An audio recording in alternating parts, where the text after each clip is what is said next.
I had said a while back that Oklahoma is a dangerous place for minorities. The reason I said that was because there were videos out there that I saw where a Hispanic man in, I believe it was Tulsa, was at a movie theater with his wife and his daughter. His daughter was acting out, and she was, I believe, 18 to 20, somewhere around there. But the daughter was acting out with the wife. And the wife was basically checking her, putting her in line. Well, somebody called the police because they saw the disturbance. And the police showed up. By the time the police showed up, though, the disturbance was over. There was nothing going on. The police ended up killing the Hispanic man for nothing. He wasn't even involved in that altercation. The wife was pleading with the police to get off him and to leave him alone. He wasn't even involved in the altercation. She's yelling, she's screaming, and they're killing this man. Fast forward, they file a wrongful death lawsuit. It goes to court, and they found for the police. That story right then and there told me that Oklahoma is not a place that I really want to be. Now, I live in Texas, and Oklahoma is about an hour and 15 minutes away, the Oklahoma border. And I've been up to Oklahoma City a couple of times. I've been to Tulsa a couple of times. I drove coast to coast on 2 occasions, and I came through Oklahoma on one of them. And I got to tell you, I didn't stop when I went through Oklahoma. I kept going, and I'm kind of glad that I did. All right, I'm saying all that to substantiate the video I'm going to do at this point.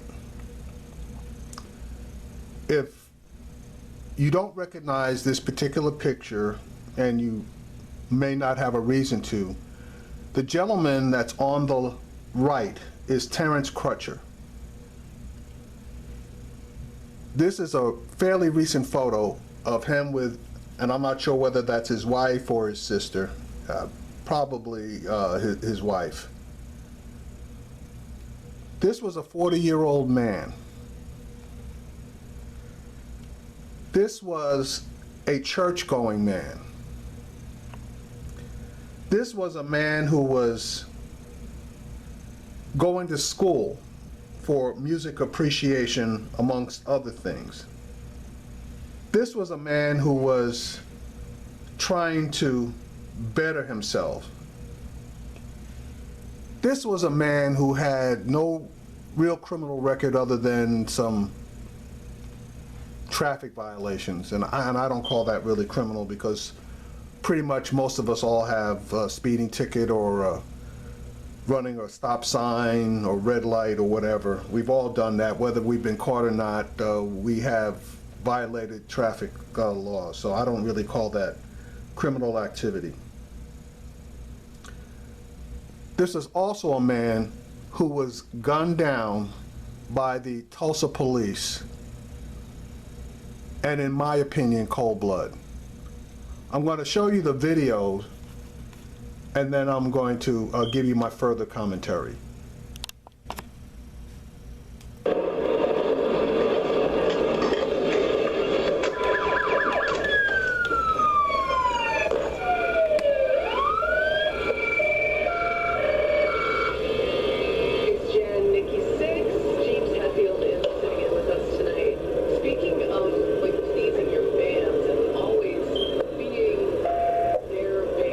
Do you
right, so I'm going to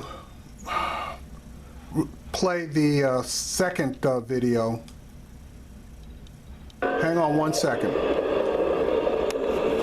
Now I'm going to play for you the second available video.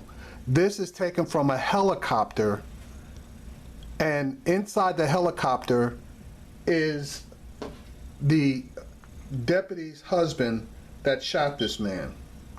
Here we go. Well, he's got his hands slipped there for her now.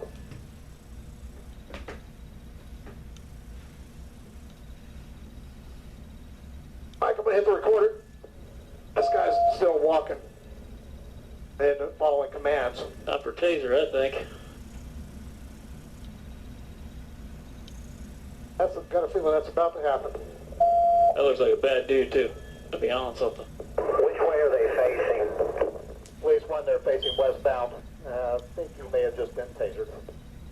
Shots fired!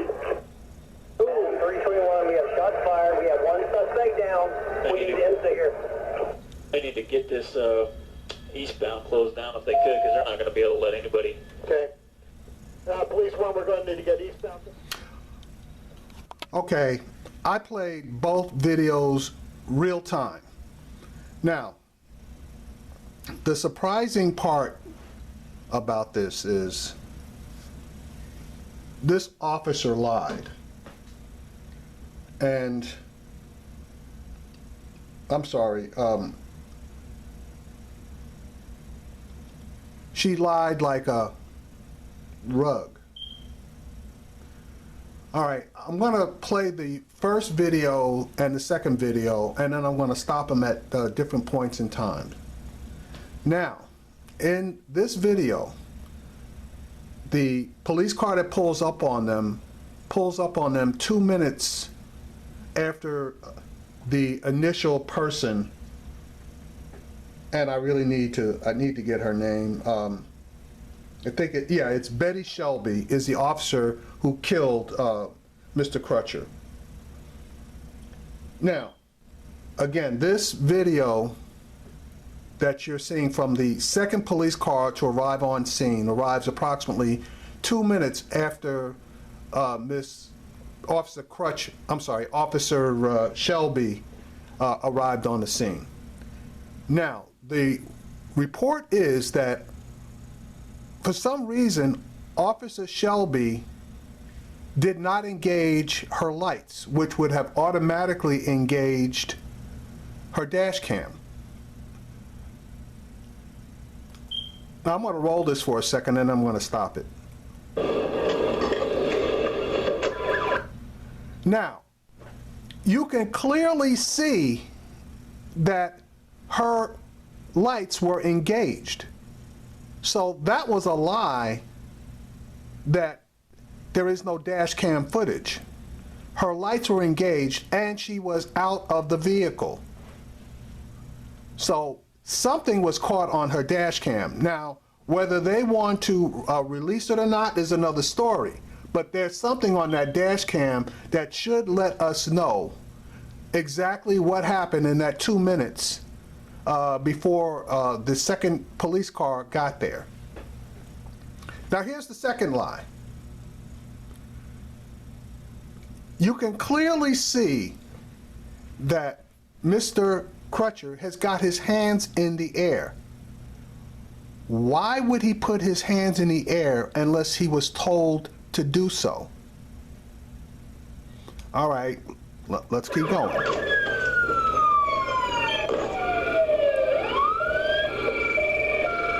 Now, let me stop it there. You can clearly see Mr. Crutcher's got his hands in the air. He's got his back to the officers. There's no gun in his hand. He is not a threat.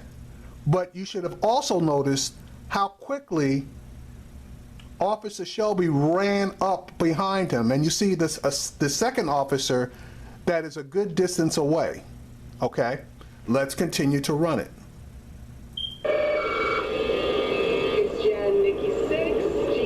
Now, he is at his vehicle, okay? His windows are up. How do I know his windows are up? When we come to the second video, you will be able to see for yourself that his driver window was up, okay? Now, there was a window that was down behind the driver's window, but Mr. Shelby was not at that window. He was at the driver's window. So they're going to try to spin this that he was reaching inside the car. That is a goddamn lie, okay? Let's let it roll a bit more. Hatfield is sitting in with us tonight.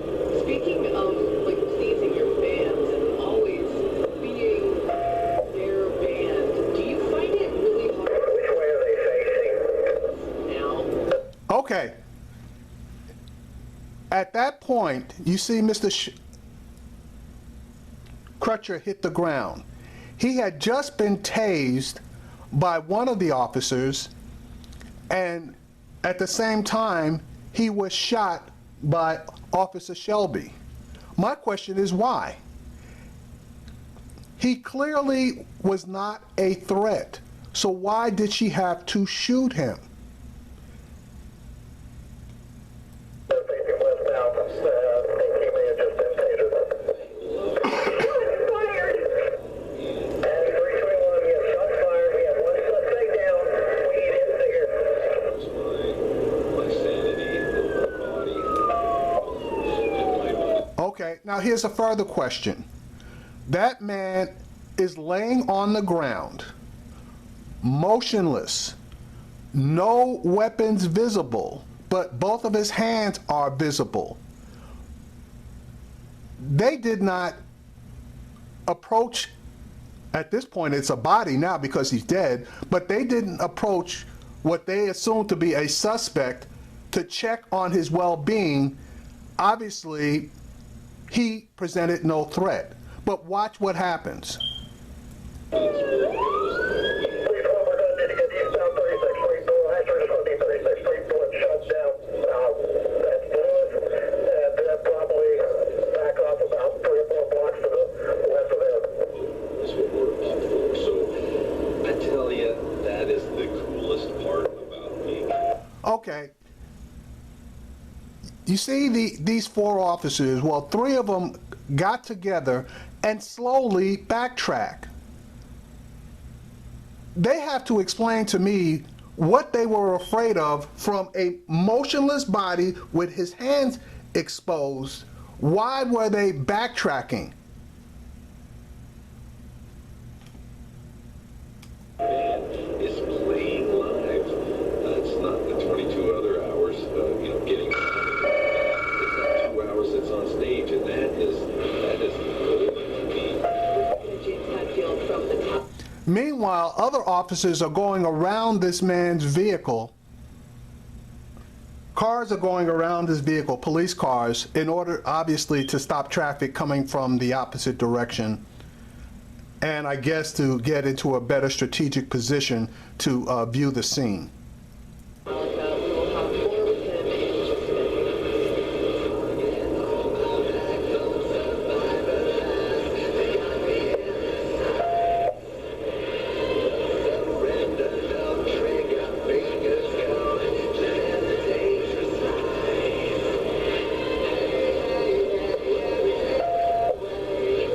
Adam 305, if we haven't already, start him, sir.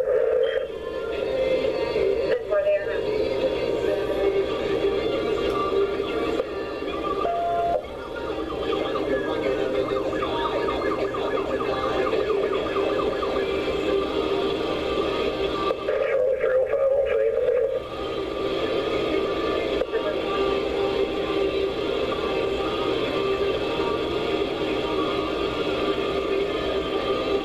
They've like cleared the vehicle yet.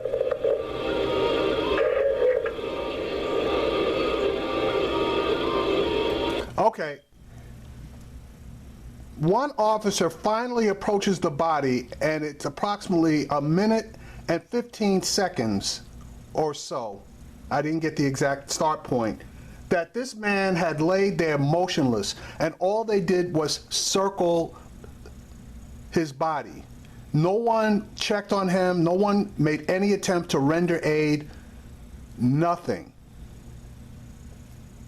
Now watch what happens.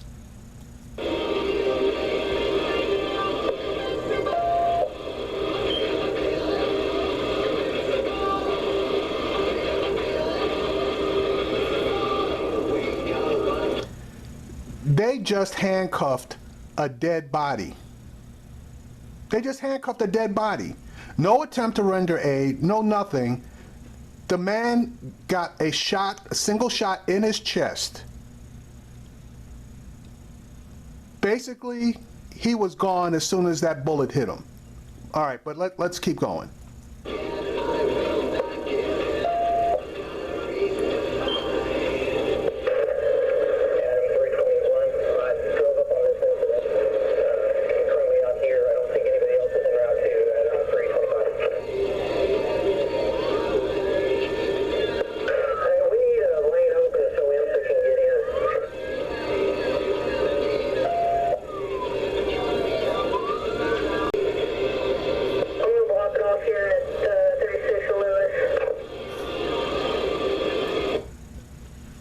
This is a fucking joke. Now, okay, a full 3 minutes later, you see one of the officers that's kneeling puts on gloves and he's going to attempt to render some aid to a dead person. And he knew he was dead. All he had to do was take his pulse. They knew he was dead.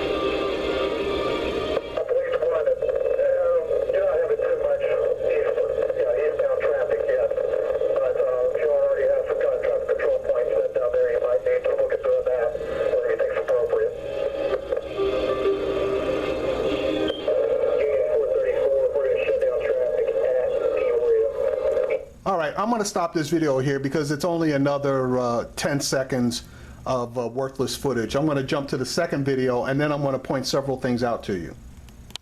All right, here's the second video from the helicopter.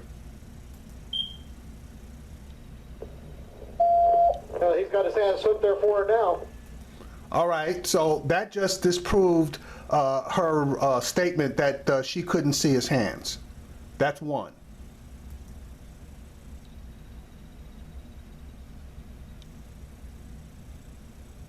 Mike, I'm going to hit the recorder. This guy's still walking and following commands. Not for taser, I think. I've got a feeling that's about to happen. That looks like a bad dude, too, to be on something. How come it's always a black man looks like a bad dude? A black child looks like an adult. And from that distance, can you please tell me how they can discern that this guy is on something? You tell me. Because from this view, from this distance, there's no way they could see this guy's eyes or anything else. All they could discern is a big man with his hands in the air walking towards his vehicle. Which way are they facing? Which one they're facing? Now you notice that she has her gun pulled, whereas the other officer had his taser out, and that was the moment that the man was both tasered and shot. Now, pay close attention to the driver's door and window. The window is up, and I'm going to try to stop it so that you can see it. Westbound. I think he may have just been tasered. Shots fired! Okay, right there. The man was shot. You can see the blood on his chest. He took a chest shot. You can also see the blood on the closed window, okay? You can also see the blood dripping down the door. If that guy was trying to reach into the driver's side passenger window, which appears to be up, and he was shot, the blood would have been dripping down that door. 331, we have shots fired. We have one suspect down. We need to exit here. They need to get this eastbound closed down if they could. I'm going to be honest with you. I just took a second look at that, and that looks like the passenger window is also up. I'm going to try to pull this back so that you can see there's a reflection coming off of that driver's side passenger window. Let me pull this back.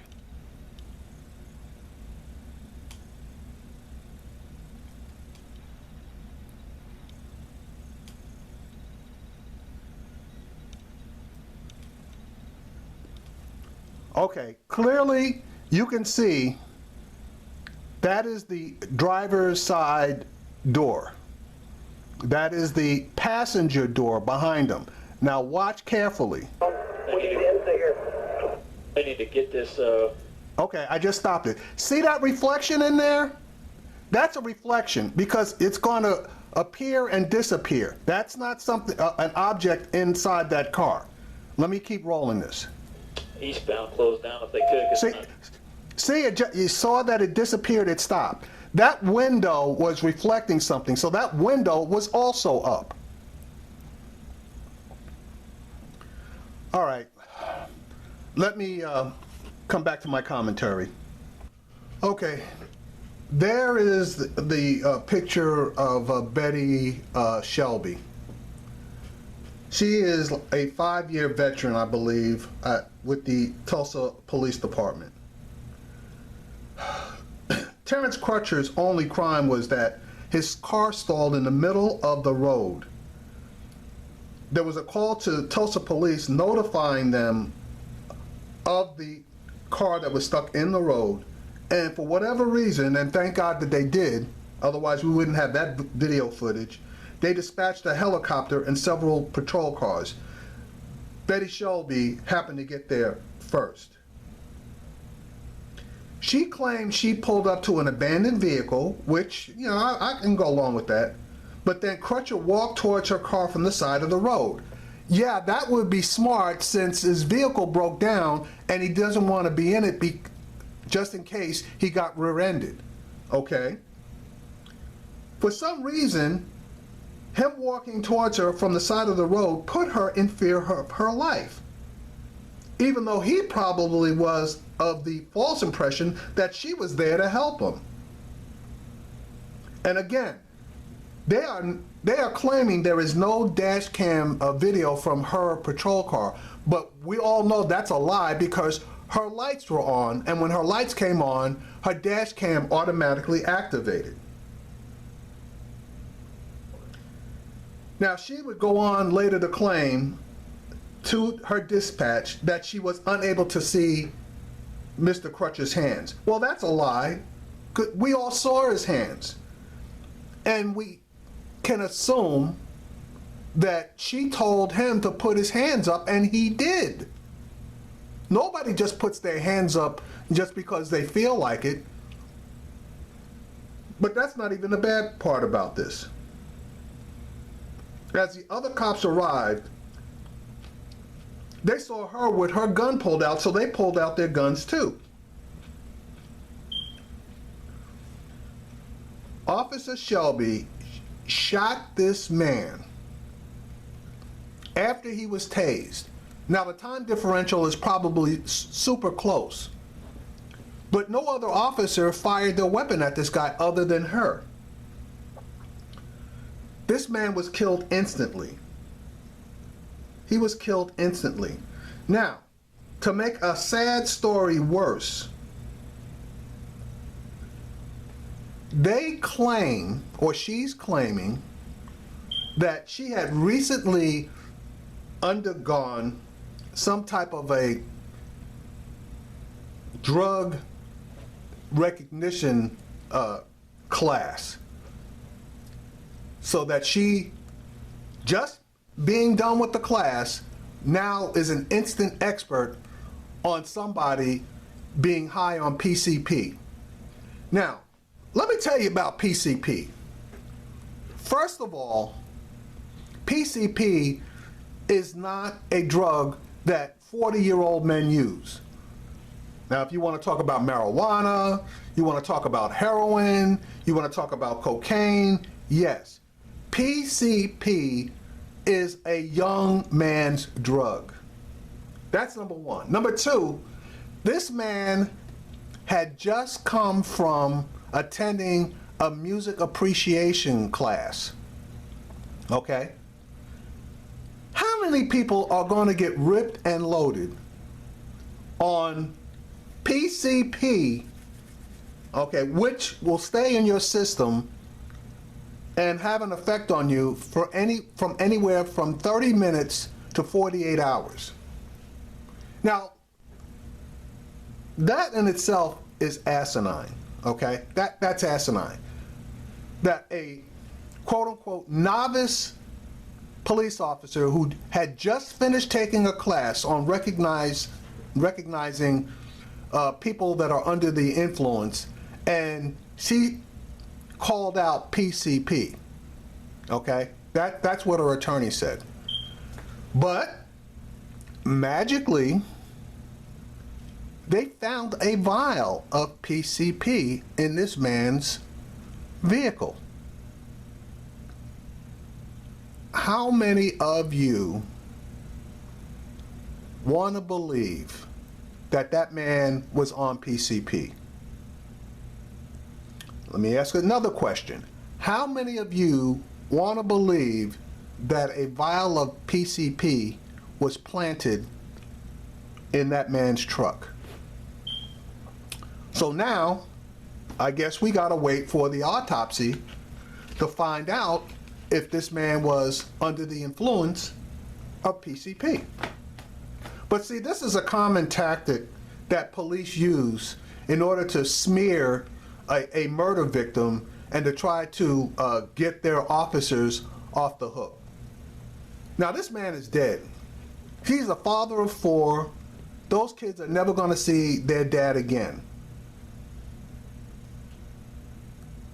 This lady is now on administrative leave.